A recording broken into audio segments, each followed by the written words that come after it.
is the commercial. The commercial way. Comrade Lante Oriente. Live on Facebook and YouTube. Like us. Follow us and be the first to know. This is the commercial. The commercial way. Comrade Lante Oriente. Live on Facebook and YouTube. Like us. Follow us and be the first to know. This is the commercial. The commercial way. Comrade Lante Oriente. Live on Facebook and YouTube. Like us. Follow us and be the first to know. This is the commercial. The commercial way. Comrade Lante Oriente. Live on Facebook. Yes, a very good morning, good afternoon, good evening to you all, depending on where you are joining us from. This is the Comrade Show, and this is Hard Talk. And on this segment of Hard Talk, we want to be looking at the politics of Nigeria. The politics of Nigeria as it affects 2023 permutations, and of course, Edo State for 2024. Of course, there are some people who would believe that it is too early to start talking about this. As a matter of fact, I am in that class. Unfortunately, what we see on the ground is a lot different. In Edo State, for instance, even though the governor had just been elected and sworn in a few months ago, the calculation and permutations for 2024 has begun. Schemings have started, people have started pitching tents, permutations are going on and all of that. And so we thought that while this is going on with politicians, we the people of Nigeria and of Edo State, to most especially, we cannot afford not to start talking about this. And as a matter of fact, it is part of what Hard Talk is going to be dealing with. By way of information, I am sad to announce, many of us may have heard, that Twitter has started her headquarters in Ghana. And this, to be very honest, is something that has not gone down well with Nigerians. It's unfortunate, and all of these reasons is owing to the fact that we have a government that is inept, a government of Buhari that is irresponsible, a government of Buhari that has lost touch with reality. By way of giving some figures, okay, it is being stated that the Nigerian market, okay, Nigeria has the market for Twitter, but the hub for Twitter is going to be in Ghana, and that is a shame on all of us. Nigeria has more than 25 million Twitter users. Ghana has just around 8 million, and yet the headquarters of Twitter is being cited, in Ghana. The president of Ghana came out, and that's talking of Nana Addo Kufuor. He came out to say the choice of Ghana as the headquarters for Twitter, Twitter's Africa operations, okay, is an excellent news. To be honest, Nigerians have reasons to be sad, because with Twitter headquarters being in Ghana, what that does is that a huge employment opportunity is created in Ghana already. It means that the focal point, okay, of social media activities, as it were, is now in Ghana.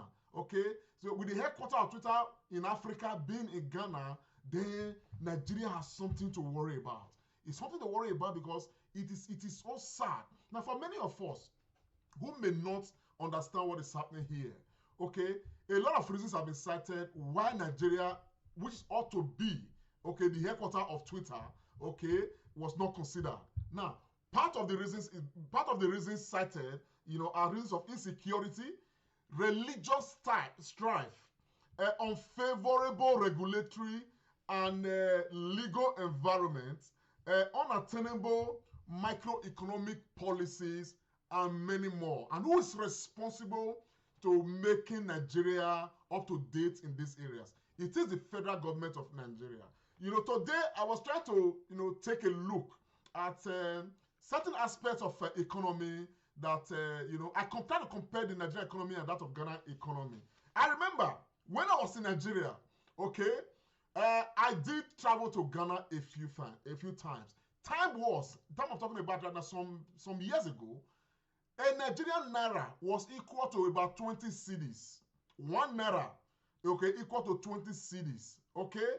Now today, do you know that the Nigerian naira is equal to 100 Nigerian naira is now equal to 1 cedi 1.41 cedis. Now, this is sad.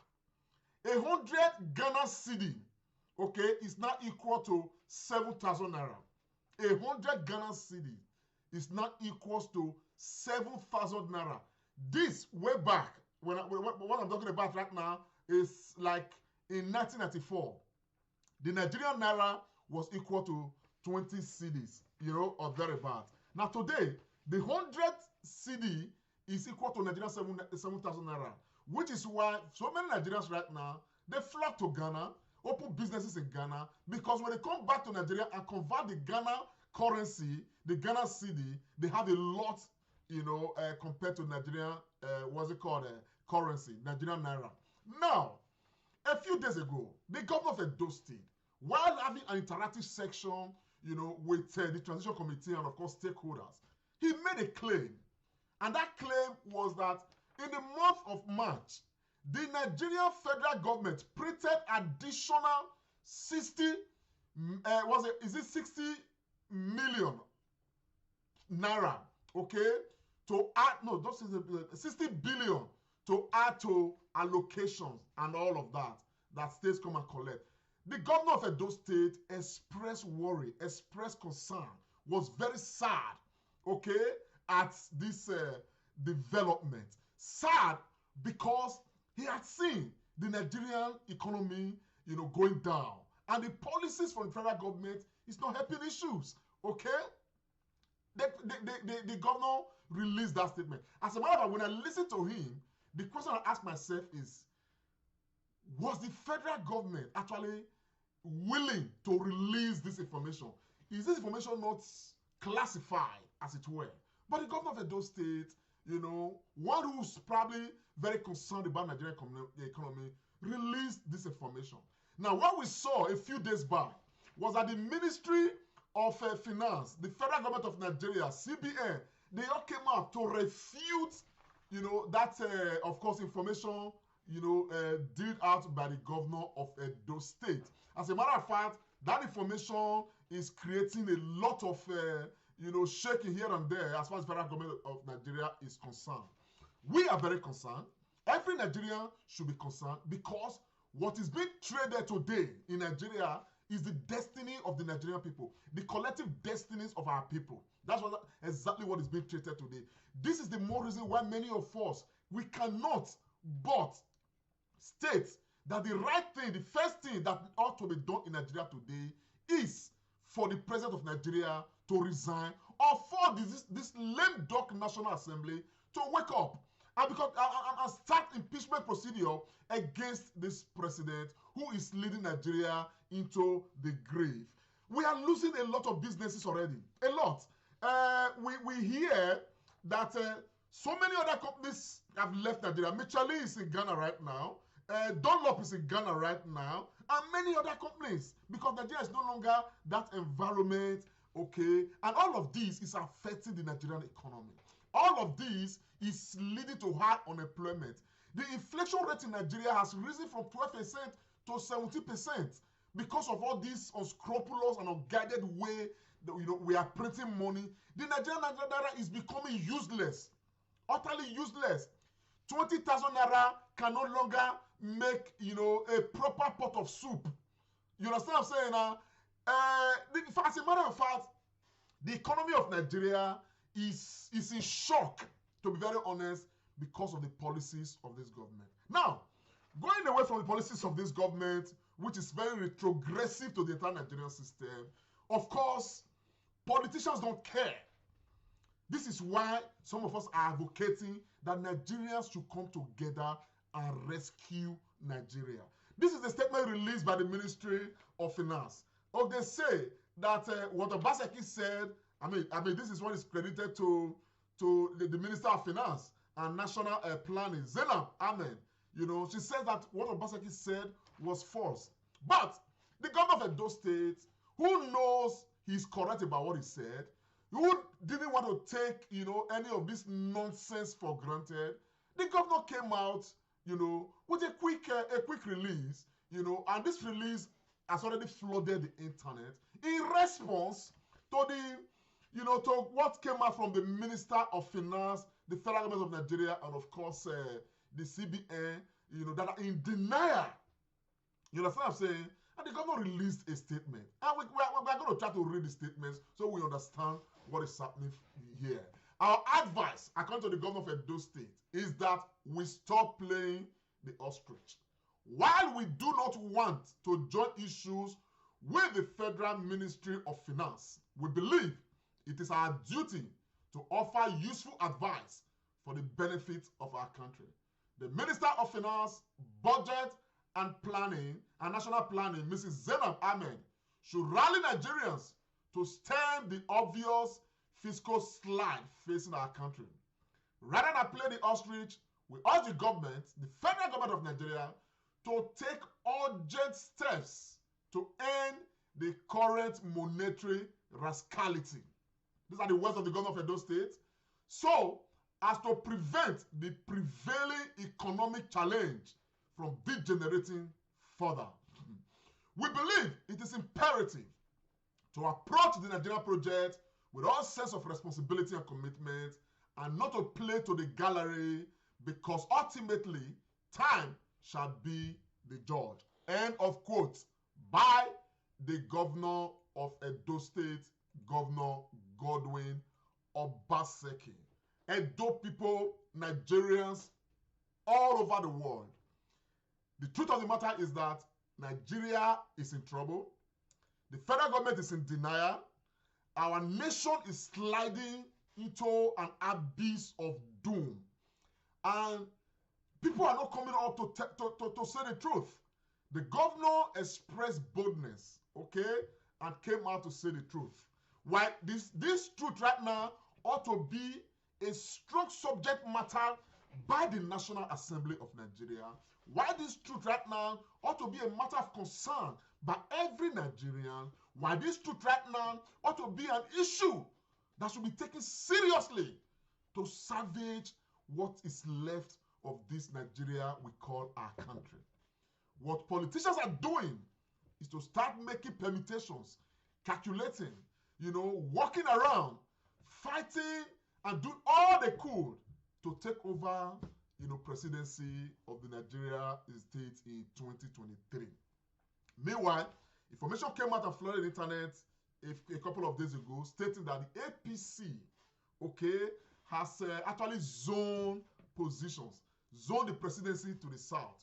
Unfortunately, we are getting another information to the counter information, okay, that APC has not actually done any zoning. However, the matter of concern, why we say we want to, you know, discuss this matter, is because the political environment right now is very unstable. The PDP had a NEC meeting some days ago.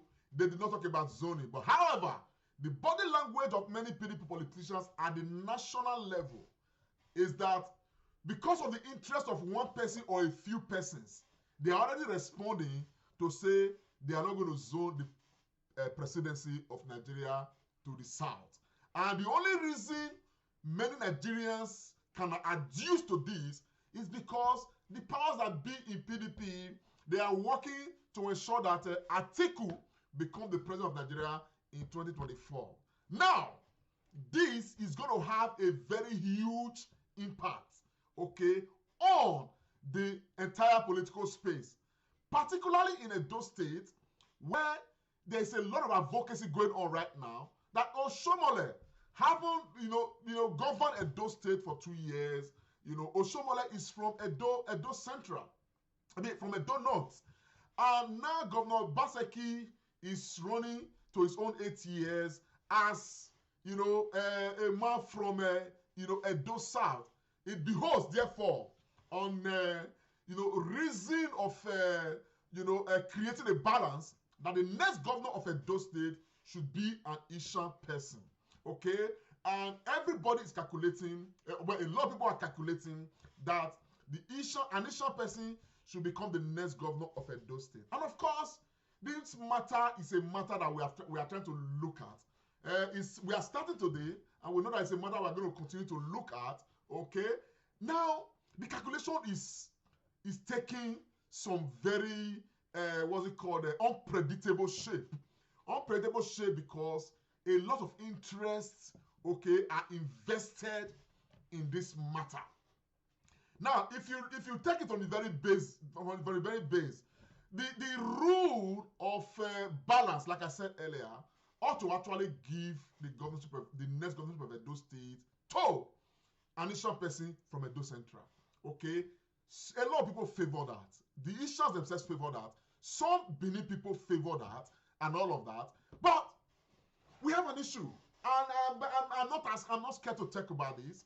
From what we can observe from where we are sitting, okay, we cannot completely say that somebody like the deputy governor of Edo State, okay, who has a right to contest for the next governorship of the election of Edo State, we cannot completely say that he himself is not working hard to become the next governor of Edo State.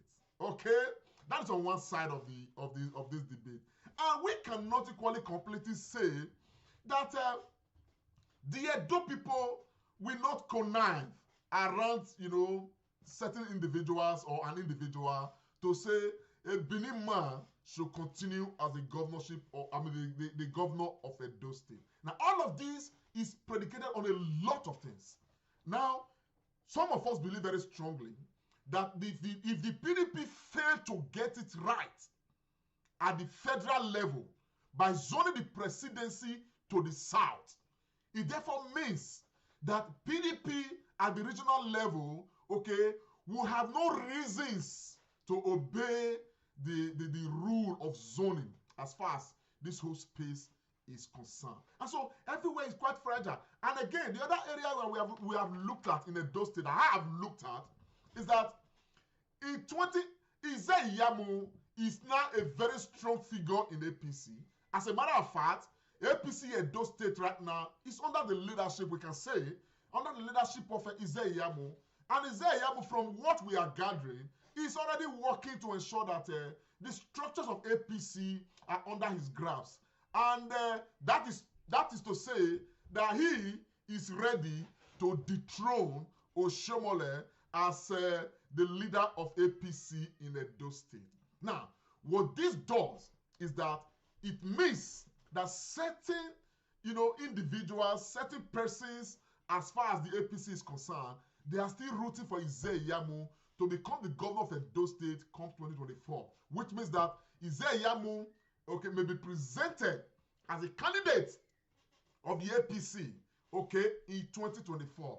Now, Ize Iyamu is a Benin person. It's not an Asian person. Ize Iyamu will be a strong candidate anytime, any day. Now, which means that if the APC go ahead and present somebody like Ize Iyamu or a strong Benin candidate for the governorship election of 2024, then the PDP will have an issue.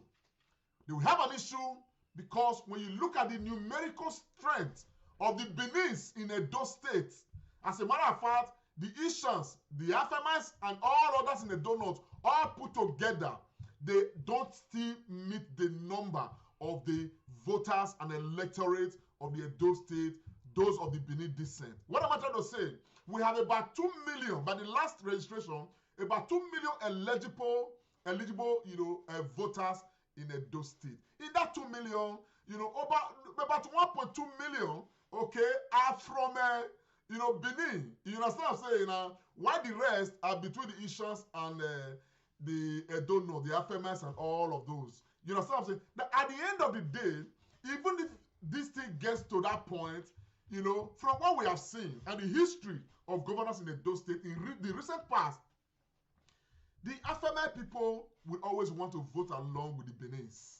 You understand? Now, some people have equally stated that in the last election, okay, the present governor, and his camp, some things are fitted in that they are not very happy with what came out from the Asian community as far as support for this present governor is concerned and all of that. So all of these things, okay, they may have a way of playing into the politics of 2024. Mind you, like I said earlier, what I'm discussing right now may be very premature. It's too early. However, it is something that we must begin to talk about because the politicians themselves, they have started scheming. They have started making all the arrangements. Meanwhile, on the flip side, APT did set up a committee to look at a dual election of 2020 and find ways to bring the governor of Edo State back to APC. Now, do we see that happening? Okay, for some of us, we see that as a very difficult permutation. However, Nigeria is a place where, it is proven that everything is possible. However, even at that, we are seeing that the governor of Edo State is making moves to consolidate his hold on PDP in Edo State. Of course, many people have said, oh, they've quarreled, they've done this, they've, talked about why has the governor not formed this cabinet. Now, what many people don't know is that the complexities that the governor is faced with as far as PDP is concerned is much, okay? And that is why this issue of appointment of his cabinet has delayed. And the governor of Edo State is a man that we know that who wants to have his way as far as this whole political process is concerned. Having had some very strange experience in his first term as APC governor, he wants to, of course, ensure that the mistakes of the past, okay, they don't bedevil the present. Now, what the governor is doing that many people are not aware of is this. The governor is trying to ensure that there's harmony in PDP. Now, there's a process of harmonization going on right now in PDP. Many local governments have harmonized. And what is this harmonization? I'm discussing inside politics of Edo State with you guys right now. The harmonization is that the governor of Edo State moved and joined PDP and became the governor of Edo State. Now, PDP had been divided. There has been the real members of PDP that had been there before the governor came. Now, when the governor came, there are now numerous members of the APC that have decamped to the PDP. Some of them were holding positions as leaders in APC. Now they are in PDP. They have become ordinary people, ordinary members.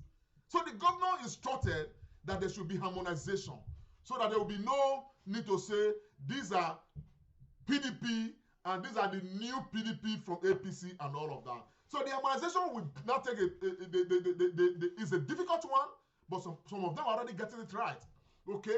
We now consider how to give positions of leadership to those who came with the governor of Edo State and decamped to the PDP. Now, what we have seen is that, the governor is trying to consolidate his own power as far as the political process in Edo State is concerned. Today, I had a discussion with somebody, and I told the person, I said, in the politics of Edo State, the new godfather that we are going to have, in a few months or a couple of years' time, as far as Edo State is concerned, is going to be the governor of Edo State, Governor Godwin Obaseki. However, we hope that when he consolidates this power in PDP, okay, he becomes a good godfather for the interest of Edo State, not for his own personal interest. But that issue is one issue that I'm going to want to discuss as I'm observing the political process. Some of us are joining the governor right now, okay, to ensure that the right things are done as far as Edo State is concerned. But that aside, the harmonization process is ongoing.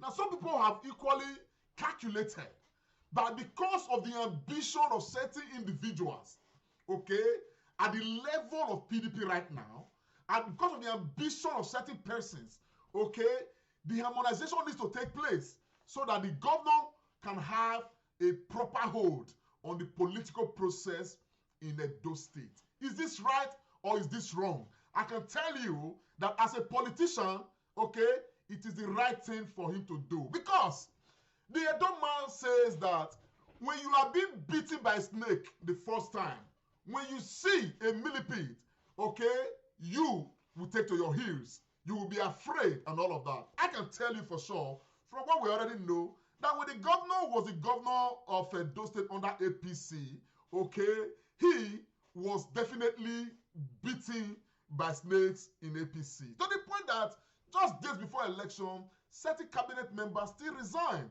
to frustrate and truncate his ambition of continuing as the governor of Edo State. Having seen all of that, particularly in the first term, when more than half of his cabinet were appointed for him by his then godfather Oshomole. Now the man wants to ensure that he is in strong contact with everybody and everything, and of course he is in charge. This is an inside reason, one of the reasons why the process of forming cabinet has delayed. Now, mind you, in the plan of this cabinet formation, okay, the PDP definitely we hear, had said, okay, they wanted certain percentage from them. That is the PDP. Meanwhile, there are several interests to satisfy as far as appointment is concerned. The PDP are there. The people who came with the governor from APC, they are there. There are other political party members too, who came to join the governor and join the PDP. Okay, they are equally there. Now, there's been different PDP as far as Edo State is concerned and all of that. Depending on where you stand, there are some who have been Kakare members for ages who are there, resident PDP members, and there are those that have come from APC, and there are those that have come from other political parties, and of course, the governor's circle is equally there, and all of that. So, how to determine how and what the shape of appointment is going to take had been a process. I am revealing an inside matter, one of the things that the governor had to grapple with, that he's been grappling with. You understand? This time, one of the reasons why his cabinet has not been fully formed and running. I am sure that the governor would have liked to form his cabinet the very next day. Unfortunately, that could not happen, because as a matter of urgent national security, as far as Edo State is concerned, he knew that there are issues to be dealt with. And so, for some of us, we have always said, Edo people should be patient, because we believe that when the government starts running in full swing with the entire cabinet complete, Edo State, will definitely, hopefully, be a better place. And the promises of the governor will be fulfilled. However, we like to equally say, and to encourage the governor, we see that some massive work have been intensified across, different parts of the state, particularly with construction work taking place on roads and all those things in the Kenwa Road and different other places and all of that. These things have intensified, and we believe it's a good thing, and we believe and hope that by the time the cabinet is fully formed, Edo State will be in a better shape. But meanwhile, just to drive these points home better, I like to play an excerpt of what the governor said, during the interactive section. One of the excerpts, let's listen to what he said. Last point I want to make on this, the general issue, is that, as the head of service pointed out, after we took over government, after the inauguration on November 12th, I did say that we will not make any appointments until we go through a certain transformation process, which we had started, and that we needed a minimum of 90 days to settle down to go through this transformation. I want to thank all of you for the understanding and for allowing us to go ahead to do what we had promised that we would do. We needed that time. Unfortunately, because of the second wave of COVID, it had to be extended. It's not completely finished, but I believe right now we know where we are going. We know what needs to transform. So we can now move ahead to now form government. Last point. Okay. Now, the governor has said expressly that yes, they needed to do all some of these, transformational things and all of that to get things right. The issue of these transformational things I need to get right, this sort of thing I'm discussing right now had been part of the process. And they have, done very well to get these things to some level of, conclusion, as it were. And he said in his word that they cannot move ahead to form cabinet. Just days after, the House of Assembly in Edo State approved, the appointment of 15 special advisors to Edo State, for the governor of Edo State, which means that the process of forming and making sure the cabinet of Edo State government is running in full swing has started. And I hope that's a news that will definitely pacify, a lot of our people that have been enraged, that have not been happy, that have expressed worry and concern over the issues of government in Edo State. Now, we are going to drift from that a bit. The major issue is this. Now, while we are observing these things, we already see a lot of, political calculations. People have already started warming up, to run or pitch tent with, with a camp or the other as far as 2024 governorship election is concerned. Effort is now being made by political gladiators to see who and who, is going to be favored in this direction. And of course, we are sure that, even everybody in government, is interested in this process. There are people who have put mouth in our ears to tell us too that, even though nobody has said a thing like that, but we know, even though the deputy governor of Edo State has not come out to say a thing, or the other, as regards to this, and of course the calculation that a formidable Isha person should be the next governor of Edo State. Of course, we can say authoritatively that if an Isha person is to become governor of Edo State, it is an agenda that is predicated on a lot of calculations. And I dare to say, that if the APC go ahead and jettison the idea of zoning, to the Isha people, and the APC go ahead to bring out a Bini person for governorship, and the PDP goes ahead to bring out an Ishan person, then we will be running, a calculation that is very, very dangerous. In that, take it from me, many Edo people will want to sympathize, many Benis will want to sympathize with the Bini person, who is probably from APC and all of that. But again, a lot of these things are going to be dependent on how Governor Godwin Obaseki is able to deliver on his promises. Which means, for those in PDP, whether they are zoning or whichever way they want to go about it, they must join the governor of Edo State to ensure that his campaign promises are fulfilled, because a lot is going to depend on that. There are people who came out and staked everything for the governor of Edo State, to become the governor this second term. They are all waiting. Everybody's waiting. Everybody is waiting for that time where they can say, yes, this governor has done well. The governor has 48 months to be in office. 4 to 5 months is already done. And so, which leaves the governor with around 43 months, remaining to deliver on his promises. And I thought people are waiting anxiously. They want the governor to deliver on his promises. Therefore, because the impact of the governor on the people, as far as governance is concerned, is going to determine a lot for the future of Edo State and the next political calculation in Edo State. And many of us want to encourage the governor to equally ensure that fulfilling his electionary promises is a task that must be done. It's a task that cannot be waved aside. because Edo people are expectant. And Edo people have become more powerful. And the good news about this is that the politics and election in Edo State is no longer something that one person can lord over, that one person can determine by way of writing results, because the interests in the political process in Edo State have been propped up to the extent that Edo people are becoming, probably if not so, the most politically conscious people as far as Nigeria is concerned.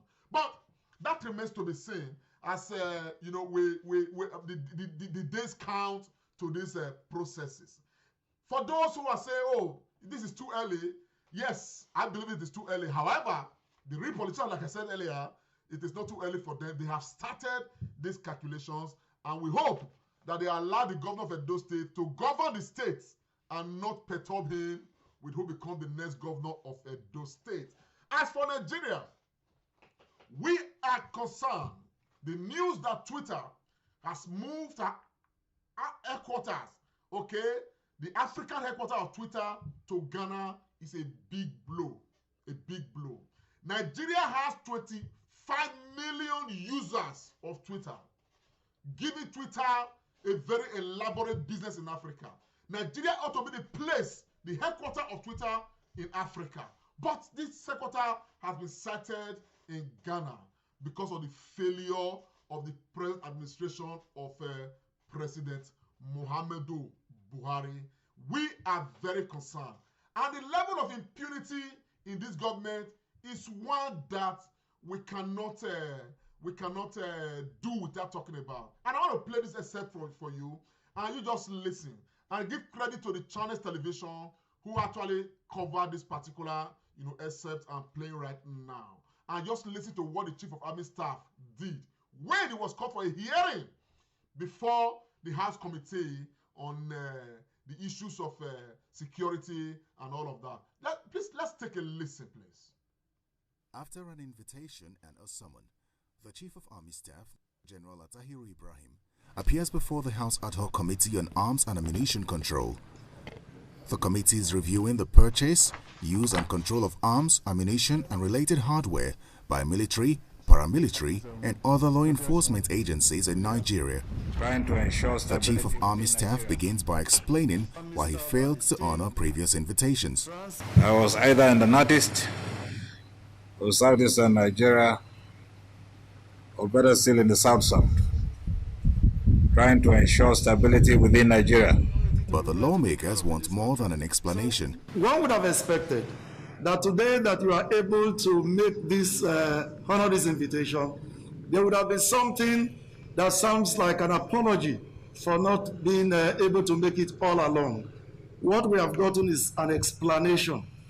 When you say I offered an explanation, it's as good as an apology. It only tells you the reason why I wasn't here, and the reasons are cogent enough. Even the blind man knows there are problems of internal security in Nigeria. So I think it suffices to explain to this honorable house, the way you work for the Nigerian people is the same way I equally work for the Nigerian people. I command the Nigerian army that is equally peopled by Nigerian representatives from everywhere you come from. Thank you. When that dust settles, the committee asks the Chief of Army Staff to speak to the documents which he provided, but he declines. Please, you have the floor. If you have this submission with you, so that you can brief us on it. The submission before you speaks to the report before you. It is an executive summary. It is very self-explanatory to the extent that it has been periodized. The Chief of Army Staff, who has barely settled into office, does not agree that he should be responsible for purchases which he did not make. The period for which you wanted this report, having been summarized in the executive summary, explains whatever details you will require. Issues of procurement that you so demand to get to know were done by specific individuals. I would rather prefer you call these individuals to better explain to you very specific issues. Your appointment, we congratulate your appointment. That is the well-deserved appointment. But when the parliament call you, you should be civil. When the parliament call you, you should respect the parliament and address the issue within the parliament. We know that those individuals that were holding those positions were holding it under you. After an Now, the reason why I smiled is that you cannot give what you don't have. This man came to address the parliament, okay, with disgust, with disdain, with disrespect. He said, even a blind man knows, insulting the parliamentarians. Now, why don't I have pity for the parliamentarians? These are people who need to stand their ground, separation of powers, and maintain the sanctity of the Nigerian legislative arm. But what you see is that they are shoe shiners to President Muhammadu Buhari. They are shoe shiners to the Buhari administration. Buhari cannot do wrong where they are.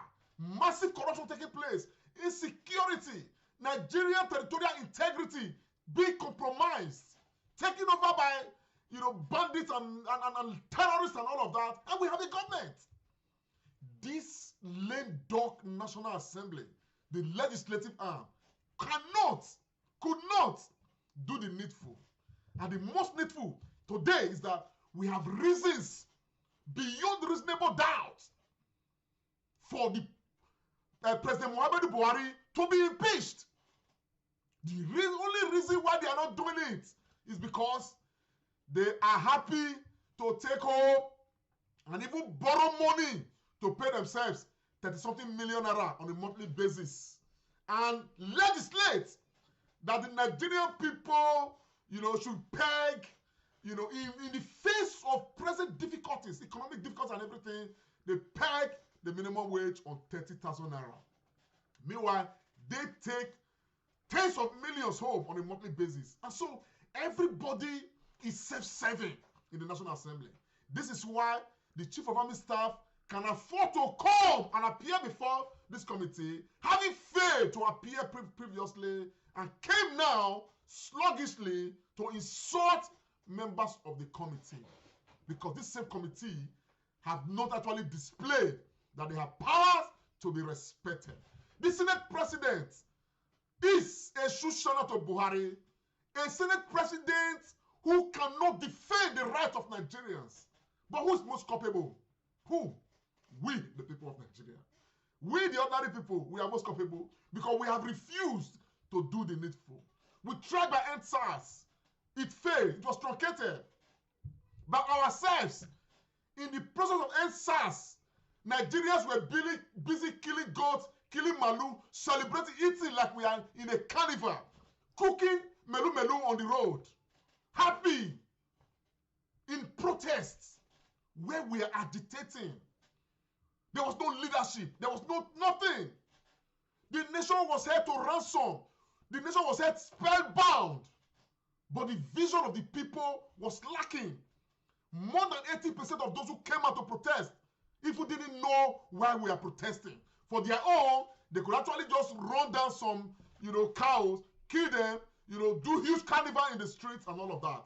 And we lost the essence until the federal government deployed even those amongst us to help to truncate the process. After that, we have lost the battle. Today, the president is in London. He has abandoned the country. Even when his wife had a book launch, it's even planned. As a matter of fact, whether we have a president is a matter we need to question.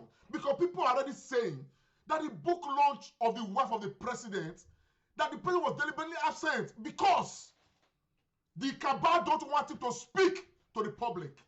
Is it true that Buhari is dead? And that who we have there, the person we have there right now, is not Buhari? Because claims have been made, and the Nigerian people have not come out, the Nigerian government have not come out to refute these claims. And yet many things are happening. You are a president. There's a book launch. you know, your wife is present, you were not present. They timed the whole arrangement of going to London, according to some claims, you know, to coincide with this process so that it will not be seen to be talking to Nigerians. Have you ever seen a president who will not address his people on issues? No, it never in any part of this world. It is only in Nigeria. And yet, 120 million people, all of us at the base, we have refused to get sense. We have refused to understand that we need to take the bull by the horns. Look at Myanmar.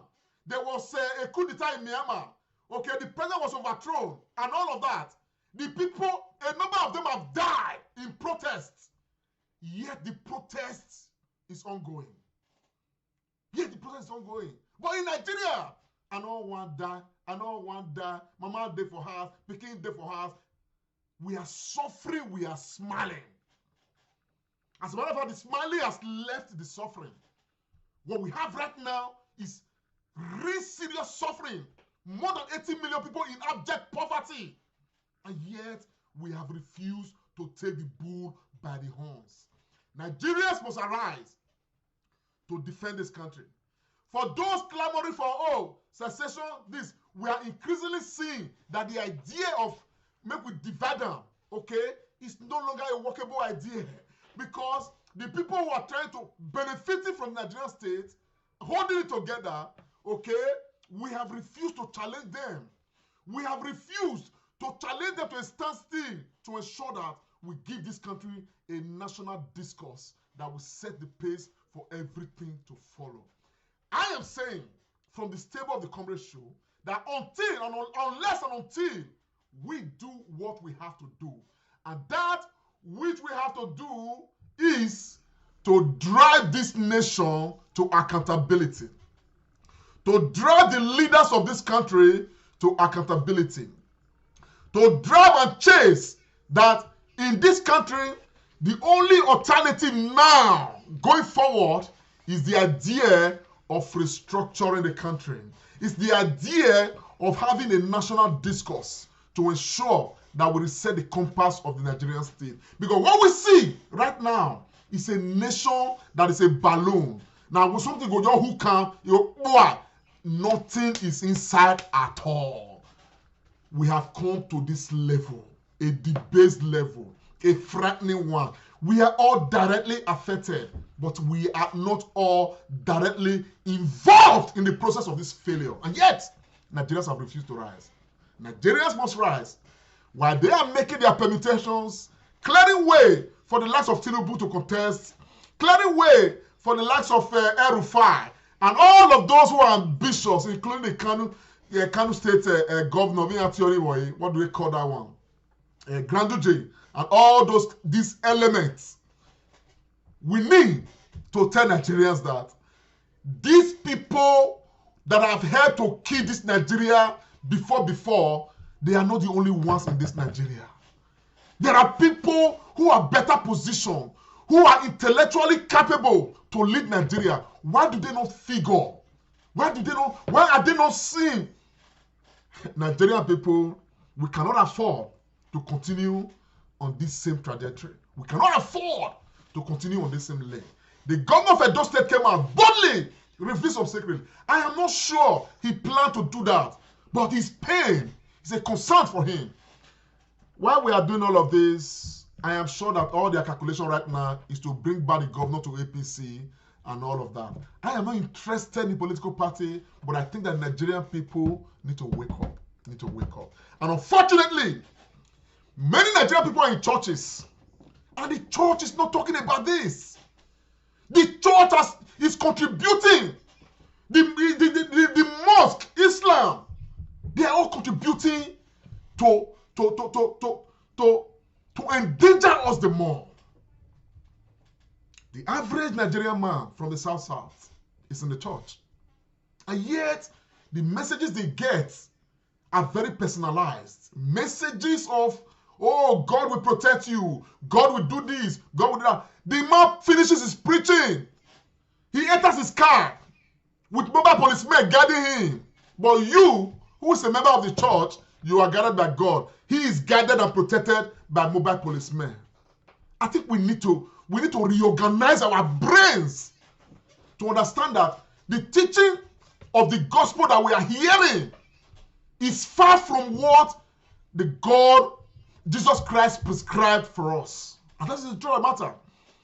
The kind of church we go right now is to go and worship one individual, bring our substance that we don't even have, sometimes we borrow, to come and pay tithe and pay this and pay that. All that culture need to change. All that culture need to change. Nigeria, let me take this caller. Hello, sir. Hello, Comrade Lamptey. I greet you, sir. Hello. I am. You are on speaker, and I'm having a live broadcast. Yeah, I'm happy what you are doing. We are watching you. Let me give you one thing that they are doing. You see what our governor said just now, Godwin Obaseki. Yes. When he told them that they are printing money, people say it's a lie. He said he's coming out to come and tell them. As soon as he mentioned that, MF let them get up to say yes. He confirmed me that they are actually printing money. Just like the way he said. He said it yesterday. So having said that, let me tell you what is happening in Nigeria. You know, Edo and Delta State, they are the big heart and the large heart. That is why you see these people coming to this area, because they know anything that is going to be radical come for these two states. They do not look back. The only problem we have was that Oshomole head was being cornered to a different direction. These are the kind of people we needed before to deal with these people. We equally still have it there. So I'm advocating for us to re-nurture those who have drifted to left wing. If we're able to re-nurture them and corner their brain back home, this is the place we can get people to actually do the radical thing. Remember, when they did this, what do you call it?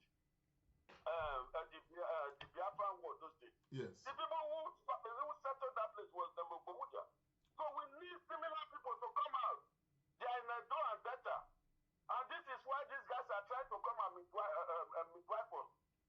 Like Edo, when we said that Baseki is coming to power, you see they were moving around. When we all united, because our things are always based on traditional way of doing things. Nobody could influence us, irrespective of the money Tinubu and his Gado brought. They brought the money to those states. Our women collected it. I went to market. I went to say bye-bye to them while they were leaving. This is the kind of thing we want to see again. We do not want to compromise with anything. But in doing that, we should be able to carry our other peers of the state, like River State and others. Let them behave like us. But I'm seeing what the Ayade, whom I thought was on the right direction, is trying to do. Let them not do that. We are not talking of politics. Come together and let us see what we are going to do to enable these Fulanis, and this banditry, these criminals within us too, how we can take them out. This is what we should be talking about.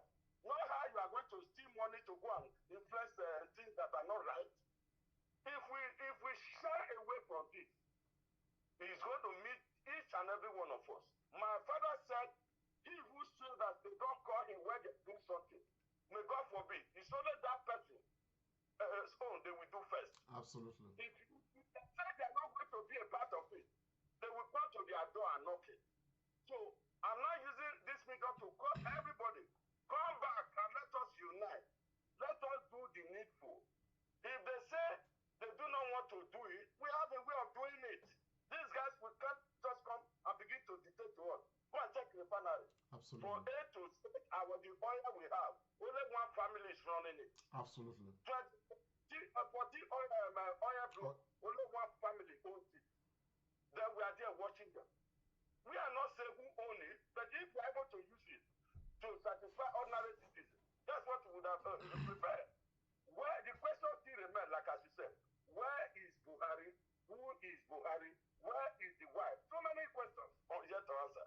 Thank you. May God bless you. Thank you so much, my brother, for your contribution. Thank you very much. That's a very conscious Nigerian who is present, who understands what is happening, and who knows that we need to change the narrative. So Edo people and Nigerians across the world, we have discussed quite much. I don't intend, we are just starting. The permutations will continue. We will definitely continue with the process. But one thing is constant, and that is that Nigeria needs to be rescued. And if we are waiting for that rescue to come from Britain or America, then we are going to sink, seriously sink. But we need to rescue ourselves. So I therefore challenge Nigerians across board. Let us prepare our minds. I am sure something is cooking that will definitely drive us out at some point to say, no, we must get Nigeria back. We must win our Nigeria back. Nigeria has to be won back. For those who are advocating for cessation, for this, for that, I can tell you that the chance for that is increasingly slim. The only way forward is for us to take the bull by the horns. It's for us to savage what is left of the Nigerian state. Because at the end of the day, if we get it right, as far as Nigeria is concerned, believe me, the diversity of the Nigerian state is one that can help to propel the Nigerian state to become one of the greatest countries of this world. It's unfortunate. I am sad. I am really, really sad that Twitter has gone to Ghana instead of Nigeria. We are going to be providing the monies for Twitter because we have 25 million users of Twitter as Nigerians, only 8 million or thereabouts in Ghana. So we will be providing the resources for Twitter to excel. But Ghana will be the benefactor because it is cited there. Employment, every other thing that connects employment, primary, secondary, employment, they will all be in Ghana. But we will be making them thrive because we are actually, the Nigerian nation is actually the economic base of Africa. But we are going to be giving that to Ghana. And many other countries are leaving because Nigeria economic climate is unfavorable. And the only people who are culpable are the presidency of Nigeria. The words of the governor of Edo State, let us take a listen once more. Many of us may have heard, but let us hear him again, particularly on this issue of the Nigerian state. Last point I want to make on this, the general issue, is that the world has changed. Nigeria has changed. The economy of Nigeria is not the same again, whether we like it or not. You see, we have been managing, since the Civil War, we say money is not our problem. As long as we're pumping crude oil every day, there will always be money. So we have run a very strange economy and strange presidential system where people, the local government, state government, federal government, at the end of the month, they go and earn salary. We're the only country in the world that does that. Everywhere else, governments rely on the people to produce taxes, and they collect taxes, and it's the taxes they use to run the local governments, the state, or the federation. But the way we run Nigeria, and subsequently the politics up till now, is that it doesn't matter. The country can go on holiday. The country can go and sleep. At the end of the month, we all just go to Abuja and we collect money and we come back and we spend. My brothers and sisters, I am an economist. I'm an investment banker. We are in trouble. Huge financial trouble. First, what we used to rely on, crude oil. Forget what you are seeing now at $70, $60 a barrel. It is only a mirage. It's only a question of time. Because the major oil companies, Shell, Chevron, who are the ones producing, they are no longer investing as much in oil. Chevron is now one of the world's largest investors in alternative fuel. Look, the words of the governor of Edo State is a huge indictment on the federal government of Nigeria. And that is the truth. And that's why they are trying to cover their acts here and there, release information, make releases here and there, press statements to say no, they did not do this, they did not do that. The governor alleged that the federal government printed 60 billion to make up for allocation. He said we are the only country in the world that will just run to Abuja, collect allocation, collect allocation. Meanwhile, every other place in this world, people depend on what they can, what will drive their own economy.